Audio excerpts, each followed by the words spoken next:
Depuis le début du mois de juin, les habitants de l'entrée sud de la capitale vivent un calvaire en raison des affrontements entre bandes rivales. La circulation est interrompue. Les groupes armés sont maîtres du terrain. Chaque jour, des innocents tombent sous les balles des bandits. Les activités, quelle que soit leur nature, sont paralysées. Au moins 4 départements sont coupés de la capitale et dans la mesure où les produits pétroliers sont stockés dans cette zone, ils risquent de manquer sur le marché, craignent certains automobilistes. Il y a à peu près une semaine, le Conseil supérieur de la police nationale a daigné réagir. En effet, à l'issue de 3 rencontres, le Premier ministre Haït Claude Joseph a affirmé que la PNH et les forces armées d'Haïti occupaient la zone.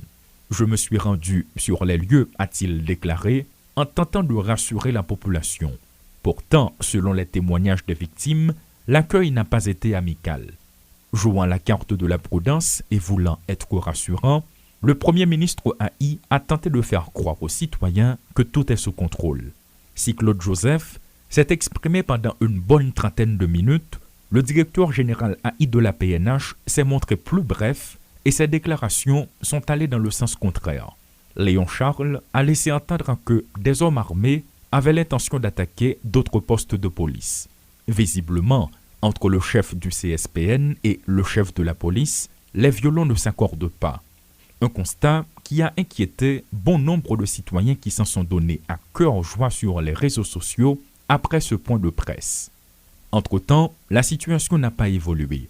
Des tirs sont entendus à longueur de journée et un chauffeur de bus a été tué par balle ce vendredi matin.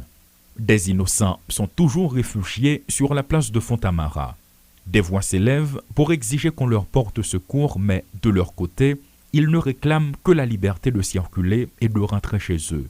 Ceux qui ont la possibilité envisagent de quitter la zone et d'autres continuent de dormir à la belle étoile. C'est dans ce contexte que, 5 jours après son intervention qui a enflammé les réseaux sociaux, Léon Charles, dans une nouvelle rencontre avec la presse ce jeudi, a demandé à la population de se révolter contre la montée de l'insécurité. Il a déploré qu'une partie de la société fonctionne et que l'autre soit à l'arrêt forcé. Encore des propos qui font débat dans l'opinion publique. Un numéro 1 de la PNH peut-il s'exprimer en ces termes? Quel est son but? Même si la sécurité relève des attributions de la PNH, est-ce au directeur général d'appeler à un tel acte? Est-ce également un aveu d'impuissance? Autant d'interrogations que se pose plus d'un. Tout cela intervient à un moment où des rumeurs font état de son remplacement à la tête de l'institution policière par Paul Ménard, l'ancien responsable du commissariat de Pétionville. La rumeur est-elle fondée? Rien de confirmé pour l'instant. Mais visiblement, il y a de la friture sur la ligne entre l'exécutif et le directeur général de la PNH. D'un autre côté, à Martissan, la police reste impuissante. Les riverains sont désespérés quand ils ne sont pas tout simplement bloqués chez eux sans ravitaillement et dans la crainte des balles perdues. Au milieu de ces cris de désespoir, qui détient la baguette pouvant soulager la population de Martissan? Nul ne sait.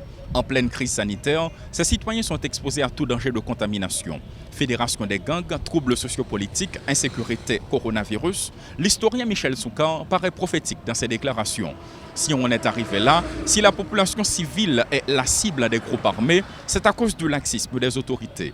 Et comme rappelle l'analyste politique, les groupes armés sont comme des roues qui tournent. Et les Lassin et Rudolphe Pierre-Louis pour Télémétropole.